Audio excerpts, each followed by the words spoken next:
જય માતાજી, જય દ્વારિકાધીશ. કેમ છો બધા? મજામાં? તો ભાઈ બહુ દિવસ પછી ટાઈમ મળી ગયો ખરો આપણને. આજે રજા આવી અને રજાના દિવસે ને બાપુ મોજથી હુઈ ગયો. મોજથી આમ ઘોડા વેચીને હુઈ ગયો. ઘોડા હું ગધેડા વેચી નાખ્યા મેં. અને ભાઈ આજે મસ્ત આરામ મળી ગયો શરીરને.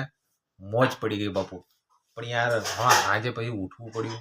યાદ આવી ગયું કે આપણી રજા છે, કામ કરવું પડશે. તો ભાઈ ઘરનું કામ પહેલાં પતાવ્યું અને પછી ભાઈ ગેસનો બાટલો પતી ગયો હતો યાર.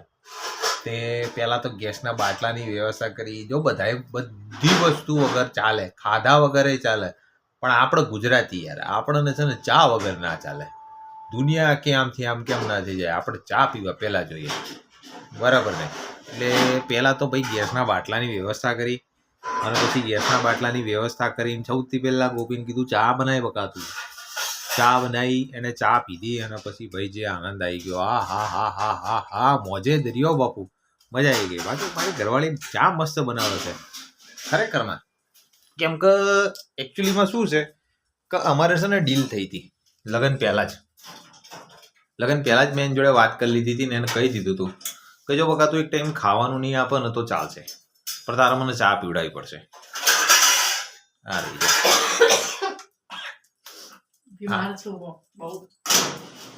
હા ભાઈ, જો હું તો કહેવાનું ભૂલી ગયો, મારી ગોપીને છે ને શરદી, ખાંસી, ઉધરસ થઈ ગઈ છે. બોલો, બહુ બીમાર થઈ ગઈ છે, તાવ બી આવી ગયો તો.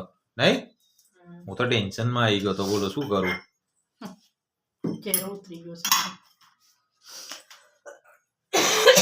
બોલાય જ નહીં મારાથી કઈ. બોલો તો ખાંસી થાય છે. કેવો ચહેરો ઉતરી ગયો છે યાર મારી ઘરવાળી. ભગવાનને પ્રાર્થના કરો મારી ઘરવાળી ફટાફટથી સાજી થઈ જાય. અને હવે યાર ખાવાનું, પહેલે યાર ખાવાની બહુ જફા મારી. એક તો યાર આનોય બહુ ત્રાસ છે. એકચ્યુઅલીમાં શું પ્રોબ્લેમ છે ખબર તમને? જો પહેલા તો એ મને પૂછશે કે ક્યાં ખાના હે તુમકો. પછી હું એમ કહી, દુનિયાનો દરેક હસબન્ડ એક જ જવાબ આપે. દરેક હસબન્ડ એક જ જવાબ આપે. તમને ખબર છે શું? જે બનાવવું એ બનાય, જે બનાવવું એ બનાવી દે. તું જે બનાવીશ હું ખાઈ લઈશું. તોય પાછી પૂછશે શું કહે છે ખબર છે? તું બોલો ને ક્યાં બનાવું, ક્યાં ખાના હે. પછી હું એને એમ કહું ને કે એક કામ કર, દાળ ભાત બનાવી દે. તો કહે છે કે લીંબુ નથી, લીંબુ લાવવું પડશે. તો પછી એમ કહું ડુંગળી બટાકા બનાવી દે. તો કે ડુંગળી બટાકાથી તો ગેસ થઈ જાય છે. પછી એને એમ કહું કે એક કામ કર, વઘારેલા ચાવલ બનાવી દે. બોલે યાર કલ તો ખાયા છે વઘારેલા ચાવલ. પછી મને રહેતા ને શું કહેશે ખબર છે? કોબીજ બના દઉં. સારું, મેં કીધું કોબીજ બને. પણ તારે ખબર છે કે તારે કોબીજ બનાવવાની છે, તો પછી તારે કોબીજ જ ખવડાવી છે, તો પછી તું પૂછે છે શું કરવા? આની એક જ આદત બહુ ખરાબ. પૂછશે ખરી પણ બનાવશે એ જ. એને જે બનાવવું હોય ને એ જ બનાવશે. જાડી. અત્યારે તો જો ભાઈ મસ્તીની પાલક લઈને આવ્યા છે. શિયાળો છે ભાઈ, શિયાળો છે ને એટલે જો મસ્ત ને બાપુ લીલું છમ શાકભાજી મળે અને એટલું સરસ મજાનું મળે ને તો ભાઈ હવે બધાને હું એમ જ કહું છું કે જો હવે શિયાળો છે, ખાવાનો ટાઈમ છે, તો ભાઈ બધાએ પેટ ભરીને ખાઈ લેજો, મન મૂકીને ખાઈ લેજો.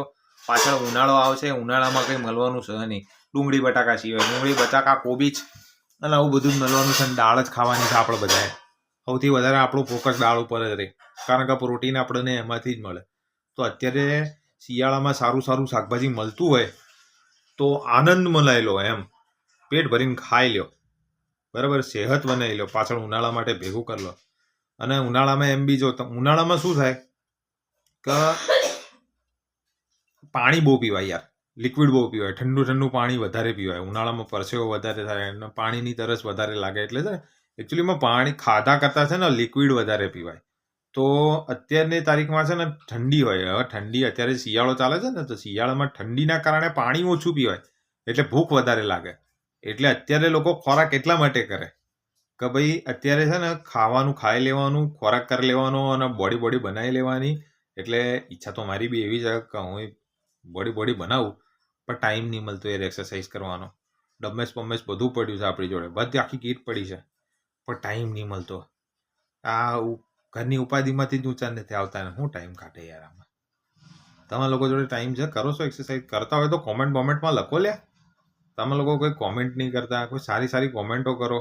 વિડીયો જોવો છો ભલા માણસ બધાય, હે? વિડીયો શેર કરો, આગળ લોકોને બતાવો. અને મારા ભાઈબંધોનો ખાસ કરીને કહેવા માંગુ છું કે મારી વિડીયોને શેર કરજો અને લાઈક કરજો અને આગળ મોકલજો બીજા બધા ગ્રુપમાં. તો મારા ભાઈબંધો મારી ચેનલને સબસ્ક્રાઈબ કરે. મારી ચેનલને સબસ્ક્રાઈબ કરજો અને લાઈક બી કરજો અને શેર બી કરજો. અને બની શકે ને તો સારો એવો સરસ મજાનો કોમેન્ટ કરજો. બરાબર છે? જે કોમેન્ટ કરશે ને આવતા વિડીયોમાં હું એનું નામ મેન્શન કરીશ વિડીયોમાં. બરાબર છે? તો પ્લીઝ મારા વિડીયોને શેર કરજો અને મસ્તીની કોમેન્ટ કરજો. મારા બધા ભાઈબંધોને રિક્વેસ્ટ કરું છું, એક પ્રેમથી વિનંતી કરું છું. બાકી મળશો રસ્તામાં તો 2 ગાળ બોલીને કહી શકું છું. પણ ના યાર, તમે બધા મારા ભાઈબંધો છો ને, મારા ભાઈબંધો બહુ સારા વ્યક્તિઓ છે. બહુ સારા મારા ભાઈબંધો છે. મારા બધા જ ભાઈબંધોને હું નમ્ર વિનંતી કરું છું કે મારી ચેનલને સબસ્ક્રાઈબ કરો યુટ્યુબ પર અને મારી જે વિડીયો આવે છે એ વિડીયોને લાઈક કરો અને કોમેન્ટ કરો. બરાબર? ચાલો મિત્રો, જય માતાજી. મળીએ આપણે બીજા નેક્સ્ટ વિડીયોમાં.